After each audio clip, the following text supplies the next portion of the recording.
అనంత పద్మనాభ స్వామి మహిమలు అనంతం.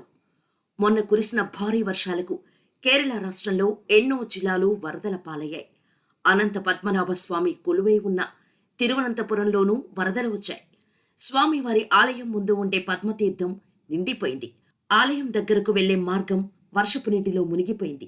దాంతో 3 రోజుల పాటు స్వామివారి ఆలయం తెరవలేదు. నిత్య పూజలు జరగలేదు. దేవతల ఆరాధన. అయితే పురాణ ప్రాశస్త్యం ప్రకారం అనంత పద్మనాభ స్వామి వారిని ప్రతిరోజు దేవతలు పూజిస్తారట. అర్చక స్వాములు ఆలయాన్ని తెరవకముందే దేవతలు స్వామివారిని సేవిస్తారట. అఖండ దీపం. స్వామివారి సన్నిధిలో ఒక దీపం అఖండలంగా ప్రజ్వరిల్లుతూ ఉంటుంది. అందులో కేవలం ఆవు నెయ్యి మాత్రమే వేయాలని ఆలయ శాసనం. ప్రతిరోజు ఆలయం మూసివేసే సమయంలో అర్చక స్వాములు అందులో ఆవు నెయ్యి వేసి వెళతారు. మరుసటి రోజు ఉదయం ఆలయం తెరిచేంత వరకు అఖండలంగా వెలుగుతున్న ఆ జ్యోతిలోనికి మరలా నెయ్యి వడ్డిస్తూ కొనసాగిస్తూ ఉంటారు. మనం లౌకికంగా ఆలోచిస్తే నూనె కంటే నెయ్యితో దీపం వెలగాలంటే కాస్త కష్టమే. ఎందుకంటే నెయ్యి వాతావరణాన్ని బట్టి గడ్డకడుతూ ఉంటుంది. దీపం వెలగటానికి, ద్రవంగా మారటానికి సమయం పడుతుంది. చల్లటి వాతావరణంలో నెయ్యి తొందరగా గడ్డకడుతూ ఉంటుంది. దీపానికి కావాల్సినంత ద్రవంగా నెయ్యి మారక దీపం కొండెక్కే అవకాశాలు ఎక్కువ. ఇది మనందరికీ అనుభవనీయమైన సంగతే. కానీ అనంత పద్మనాభ స్వామి ఆలయంలో దీపంలో గడ్డకట్టిన నెయ్యి వేసినా అది ద్రవంగా మారి దీపం అఖండలంగా ప్రజ్వరిల్లుతూ ఉంటుంది. అయితే కొందరికి అనుమానం కలగొచ్చు.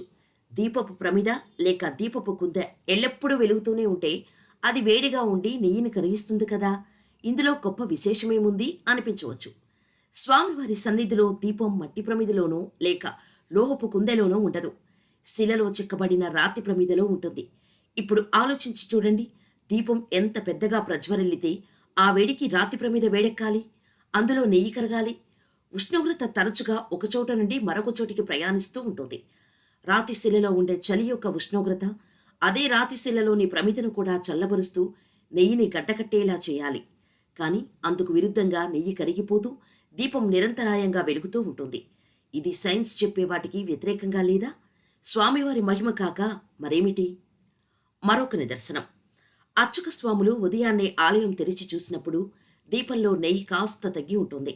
ఆ దీపాన్ని మళ్లీ నెయ్యి వేసి నింపుతారు. అంటే ప్రతిరోజు ఉదయం, మధ్యాహ్నం, సాయంత్రం, రాత్రి అర్చక స్వాములు అప్రమత్తంగా ఉంటూ దీపం అఖండలంగా ఉండేలా నెయ్యి వడ్డిస్తూ ఉంటారు కదా.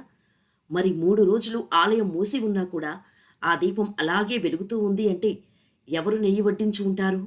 ఇది దేవతలు స్వామివారిని సేవిస్తుంటారు అనటానికి నిదర్శనం కాదా? మరొక నిదర్శనం. అనంత పద్మనాభ స్వామి వారి మూర్తి పూర్తిగా నీటిలో మునిగిపోతే ప్రళయం సంభవిస్తుందని ఆలయ శాసనంలో ఉంది. మొన్న కురిసిన వర్షాలకు తిరువనంతపురం దాదాపుగా మునిగిపోయింది. స్వామివారి మూర్తి ఎంతవరకు వరదలో మునిగిందో అని తిరువనంతపురం ప్రజలు భయాందోళనలు పొందారు. ఆలయం దగ్గర కనిపించిన వరద తాకిడి కూడా భయానకంగా కనిపించిందట. 3 రోజుల తర్వాత అర్చక స్వాములు ఆలయ తలుపులు తీసి చూడగా వారు నిశ్చేష్టులయ్యారు. స్వామివారి గర్భాలయంలోనికి నీరు ప్రవేశించలేదు. ఎక్కడా తేమ కూడా లేదు. అప్పుడే కడిగి శుభ్రపరిచినట్టుగా పొడిగా సుగంధ పరిమళాలతో, సువాసనలతో అఖండలంగా ప్రజ్వరిల్లుతున్న దీపం దర్శనమిచ్చాయి. అంతేకాదు, స్వామివారికి అలంకరించిన పూలమాలలు తాజాగా ఉన్నాయి. బయట ధ్వజస్తంభం కూడా పరిశుభ్రంగా తేమ లేకుండా ఉన్నాయి. స్వామివారి ఆలయం చుట్టూ ఉండే ఉపాలయాలలోనూ వరద నీరు ప్రవేశించలేదు. ఇలా నేటికి స్వామివారి ఉనికి మనకు చాటుతూనే ఉన్నారు. మనమే ఆయనను గుర్తించలేక శిలలా భావిస్తూ యాంత్రికంగా షోడశోపచార పూజలు చేస్తూ మన భక్తికి సాటి లేదు అంటూ గర్విస్తూ అజ్ఞానంలో ఓలలాడుతూ ఉన్నాం. ఇలాంటి నిదర్శనాలు ప్రతి ఆలయంలోనూ జరుగుతూనే ఉంటాయి. అంతటి భక్తి మనలో ఉంటే వాటిని దర్శించే భాగ్యము స్వామివారే కలిగిస్తారు.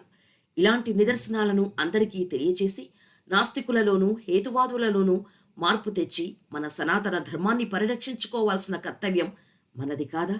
ఆలోచించండి.